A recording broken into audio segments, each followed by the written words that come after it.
This glute drive machine is a great complementary drill to supplement your deadlifts and other hinging movements. We're getting lots of load in the glutes, and it's pretty easy to use.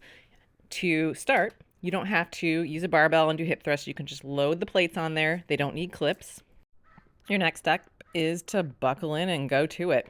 One note about buckling in well, you can intentionally get yourself stuck in this machine if you do not snugly buckle. And so I want you to press your belt down with one hand and then cinch that sucker as tight as you can with the other, so that when you press up to move the safeties out of the way, you can actually move the barbell up. If you're not getting the bar to move, that means if the bar doesn't move when you start, you probably need to cinch the belt even tighter.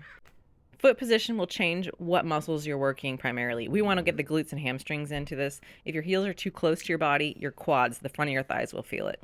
If you are feeling it in the hamstrings only and they're really screaming, no glutes helping, it's because your feet are too far away. We want an ideal position would be 90-degree bend in the knee at the top of the extension.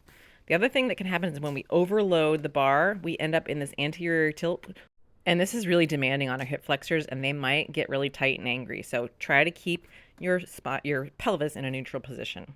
When you're done, re-rack it. Make sure you're driving your hips high enough to catch the safeties. Otherwise, you're going to get stuck. We don't want that.